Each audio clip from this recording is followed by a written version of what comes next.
this year. This table gives you how human West Nile virus disease cases by clinical syndrome in United States during the period of 1999 to 2004. Look at the total number of cases. In 1999, there were only 62 cases, and in 2004, look at how fast they spread. It reached to almost 2,539. The total deaths which were there early, fatalities, in 1999 only 7, in 2004 they reached to 100. So this is how the fast and speedily these microorganisms can spread and cause you harm. So environmental health threats vary dramatically worldwide. That's what we saw from various examples which I gave you. The developing countries are having double burden of disease, as I told you. Especially country like India has more severe problem because our environments are already degraded. Because of this degraded environment, infectious diseases are able to really get their foothold strong, and therefore we are prone to have more infectious diseases in our country. The rapidly developing countries like our country are in double jeopardy because we have retained traditional threats like tuberculosis, malaria, dengue and all, and at the same time we have emerging risks because of lifestyle changes. So we have no cancer, we have no diabetes, we have no hypertension, we have asthma. All these diseases are there which were not there earlier. Earlier diseases were tuberculosis and malaria and dengue. But we have now this double jeopardy and double burden of diseases in our country. The highest environmental threats to health are in Africa and some parts of Asia. This is a map. You will see that the red is the highest level. Although actually India, they have shown in yellow, dark yellow, which is medium risk. Many parts of India are actually in red. We are having in the heart. This shows that poverty is directly responsible for the environmental threats. The developing countries are also not exempted from there. Developing countries, especially because of the industrial pollution, they have witnessed many conditions such as resurgence of tuberculosis, as the case we saw in case of New York. They saw new diseases like Lyme disease. They saw new foodborne diseases. You may have heard this term called mad cow disease. This mad cow disease was erupted because of certain changes they did in their food production of cattle. So changing ecosystem, there are a few more examples. I'm not going to explain these examples, but just mention these examples to you, just to add on the points that how we create pathways to pathogens to reach to us to cause new diseases. Lyme's disease in the US, this is another case wherein the boundaries between urban areas and forest areas are getting fed. Example of that. Lyme's disease is a remarkable disease with just small meningitis conditions sometimes, and sometimes severe rheumatoid arthritis like condition. But the story is very interesting. How it started in 18th century, when the America was developing, United States were developing, they were clearing up forest to clear land for agriculture. So there was huge amount of deforestation in United States during that time, and because of that deforestation, obviously the deers and their predators were eliminated. Because forests were eliminated, where deers and predators will live, so they were also eliminated. So in 18th century, this is what happened. In 19th century, people realized that, oh, we have made a big mistake and this deforestation is causing a lot of problems, so we must plant trees. So a lot of reforestation drives were taken in United States. So today, if you go to United States, especially when you are landing in any urban area, you will see that those areas are actually covered with good forests. But these are not rainforests. These are not natural forests. These are monoculture forests. Similar kind of trees have been parted as a part of reforestation. So what happened during reforestation? Because now forests have come, some good areas have come. That was good. Reforestation is a good activity. So they did good job. But what happened during the reforestation is around the reforestation areas, already urban areas were there. So people were living there. You know? So predators like wolves will not come near us, because we don't like them. We don't mind if deers come, we can tolerate them. So even in many parts of the United States, on the roads, you will see the boards, beware of crossing deers, because even today, deers are coming in your backyard in many places in the United States, Because of this reforestation, deers returned, but their predators did not. And because of that, what happened? The population of deer increased tremendously. And those deers now are in your vicinity. Earlier, those deers were staying happily in forests. On those deers, there was a tick, again an insect, which was a natural insect of deer, happily staying in symbiotic relationship there. That tick had a Lyme infection, naturally again. At that time, deer and human contact was not there because there was no vulnerable human being near deer. But now deers are coming near you in urban area, and those ticks are finding that there is a new animal around them that does not have much thick skin or many hair, and it is easy to bite than biting deer. So they found a new host, and those deer ticks actually started biting human beings because human settlements were there, and that Lyme disease infection was transferred from that tick to human being. Today, all 50 states in the United States have reported almost 40,000 cases of Lyme's disease have been reported. So this is another example I gave you of how the boundaries between forest and urban areas fade, and because of that, how the diseases are reaching you, or pathogens are reaching you. Another reasons for new diseases or re-emergence of diseases is intensification of agriculture, industrialization, and rising energy use. These 3 points I'm not going to discuss in this talk, but all of them have impact on causing new diseases. For instance, intensification of agriculture itself causes 5 million pesticide poisoning every year. Excessive use of pesticides is done there. The increased risk of infectious diseases because of these indirect effects of pesticides and other agrochemicals which reach us through the food chain and food web. But that point I will not discuss now. Industrialization, direct effects, hazardous pollutants. A lot of pollutants are thrown in air, and these pollutants are, many of them are carcinogenic, and they are responsible for changing the ecosystem around, and because of that change, many microbes also can change, and they can form a new virulent form causing new infections. Transportation and trade is another very interesting example I want to give you of this sector now. For example, Aedes aegypti. This was transferred practically from Africa through slave trade to America. Otherwise, this mosquito, there was no reason for moving that mosquito from Africa to America. It could not have gone. In a natural course, it could not have gone.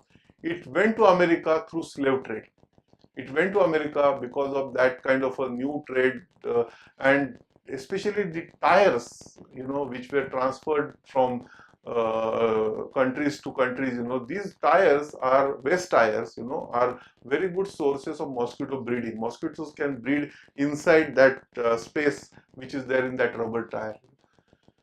Smallpox fortunately did not become pandemic at that time. It remained in isolated pockets, primarily because there are only two possibilities. If a person with smallpox is traveling from one continent to other continent, either that person will die because of smallpox, or if that person doesn't die, that person will develop immunity to smallpox during that time, and therefore that person is not able to spread that disease. But today, person can travel from one corner to the other corner, taking live infectionable microorganism with them, and therefore easily, how SARC spread from one corner to other. That story, but that story was not there during smallpox time, because such a rapid transit or traffic or travel system was not in existence. Today, all malaria cases in 1999 which were reported in the US have been contracted overseas. The ATM, not your regular uh, uh, ATM machine which gives you money. This ATM is Asian tiger mosquito. This is a vector for dengue. It's spread through rubber tires, as I told you, from Asian countries, and now 18 states in the US have presence of ATM. Also, Brazil and Africa have shown presence of ATM, and WHO again have predicted that ATM can become a pandemic if we don't take proper precautions. Globally, almost 1.4 billion people are exposed to polluted air. Infectious diseases kill over 17 million people, and WHO has actually declared mosquito as public enemy number one, because the number of diseases this simple looking mosquito can carry, and they're annoying. They really trouble you, they irritate you. They not only carry infections, but they irritate you. But who is allowing them to breed? Earlier they were not there in large numbers. Why they are suddenly coming in their large number is because of the ecological destruction and bad management of water, bad management of waste, bad management of sewage. All this put together, the mosquito breeding has gone on increase.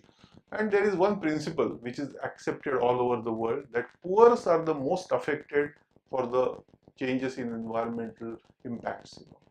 Because inadequate water and sanitation facilities they are exposed to dirty fuels, they are exposed to industrial accidents, they are prone to industrial accidents. The lead exposures which have been there in poor countries have led to so many problems, including neurological problems in children, as well as cancer-like conditions, tuberculosis, asthma. All these are because of the ecological changes. For example, asthma incidence will go very high the moment the area around you gets polluted. You will find that your friends or colleagues or family members who are prone to asthma, the moment they have polluted environment, they get more trained to asthma bouts. The environmental interventions are simple, and we should really try to look into them. Is increase access to water and sanitation, switch to clean household fuels, which to some extent we are doing now, improve insect control very rigorously, control mosquitoes like insects, stop trade and ban chemicals. Please don't get into the banned chemicals like DDTs, we don't want them. Reduce use of agricultural chemicals. Unnecessarily don't use extra fertilizers or chemicals in agriculture, and reduce use of fossil fuel, petrol, diesel, all these fuels. You have to reduce use of, in general, carbon free. Now this is the last part of my talk, wherein I want to show you an important report which was published by a European Environmental Agency, which titles as Late Lessons from Early Warnings: Science, Precaution and Innovation. And I want to read actually what the Executive Director of European Environmental Assembly said in the preface of this important report. It tells you how sensitive we have to be than what we are today. She says, and I quote, "There is something profoundly wrong with the way in which we are living today. There are corrosive pathologies of inequality all around us, be the access to safe environment, healthcare, education, or clean water. These are reinforced by short-term political actions and social divisive languages based on the adulation of wealth. The progressive response will require not only greater knowledge about the state of the planet and its resources, but also an awareness that many aspects will remain unknown. We will need a more ethical form of public decision making based on language in which our moral instincts and concerns can be better expressed." These are overall aims of volume 2 of Late Lessons from Early Warning.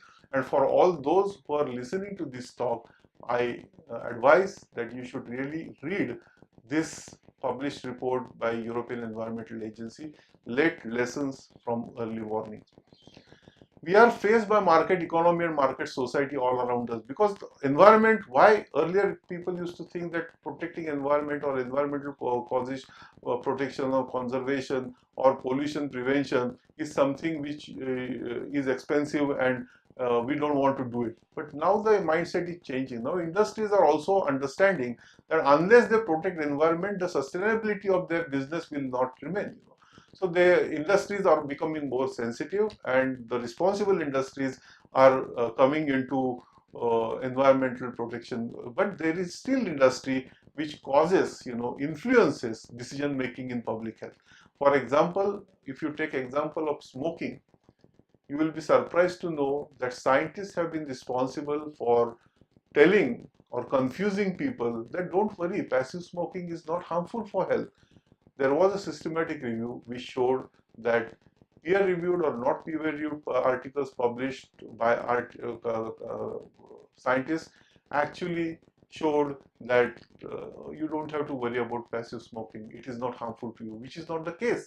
But scientists tried to show that because they were funded by industry. There was vast difference between the funded and non-funded results of research studies.